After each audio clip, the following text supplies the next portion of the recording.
The laboratory shuddered, a tremor that resonated deep within the reinforced concrete. Thorne, momentarily frozen by the attack, snapped back to awareness, his gaze darting around the observation console. Elias. Status report. Cranarium stability. Elias, his face pale and slick with sweat, frantically tapped at the diagnostics panel. Paradox level still spiking, Doctor. Containment field holding, but fluctuating. I'm initiating protocol Omega-7, attempting a core diagnostic sweep, but he trailed off, his fingers flying across the controls. There's residual energy signature intrusion sequence embedded within the Martian timeline projection. Show me, Thorne barked, leaning over Elias's shoulder. The holographic cityscape of Mars, once a breathtaking panorama of gleaming spires and shimmering transport systems, now flickered with distorted energy fields. Ghostly images superimposed on the cityscape of the relentless advance of robotic figures, their metallic lens and glowing optics betraying no trace of emotion. The core diagnostic program scrolled across the console, a cascade of technical jargon and complex algorithms. As the program progressed, a schematic appeared, a rudimentary drone design, unmistakably Thorne's own work from nearly a decade prior, a project abandoned, due to its deemed instability and potential for misuse. But this was refined, optimized. Deadly. Impossible, Thorne breathed, running a trembling hand through his hair. This is my design, but it's been adapted. They're using my own schematics to build these weapons. The intrusion sequence, it appears to be a localized temporal echo, Elias stammered, his voice barely a whisper, a fragment of data transferred across time, possibly during the initial observation.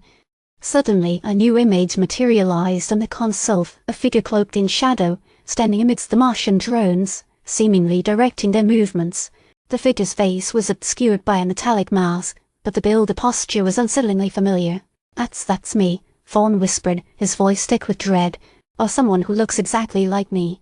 Before he could elaborate, a chilling voice crackled through the laboratory's intercom.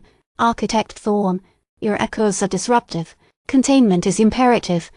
The reinforced doors slammed shut with a resounding clang, and the laboratory plunged into near darkness as the automated defense system activated, bathing the room in an eerie blue light.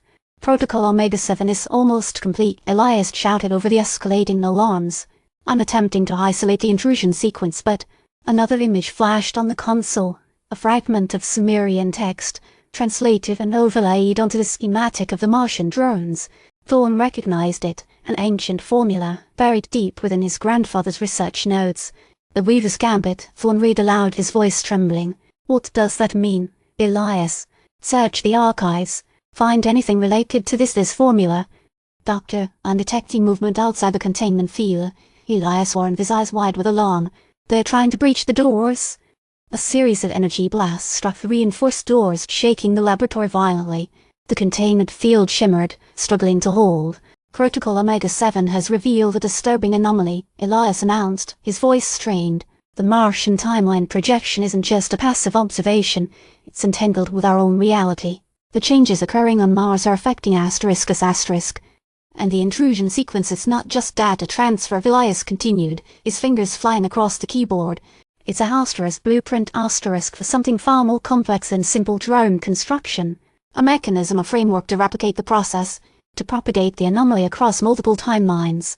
Suddenly, the entire laboratory plunged into complete darkness. The alarms ceased. A voice, cold and dispassionate, echoed through the silent room. The architect must be silenced. The echoes cannot spread.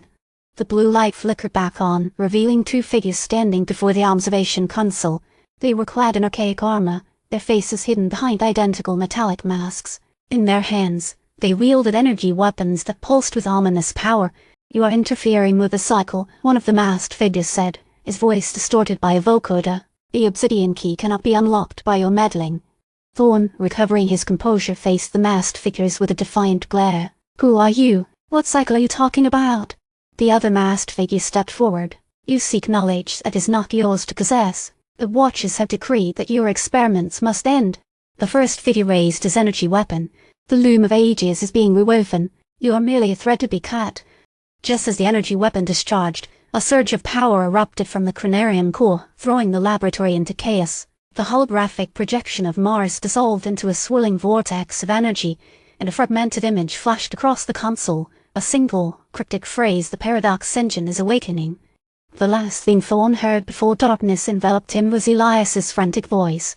"Doctor, the Sumerian transmission is repeating. Beware the architects of time.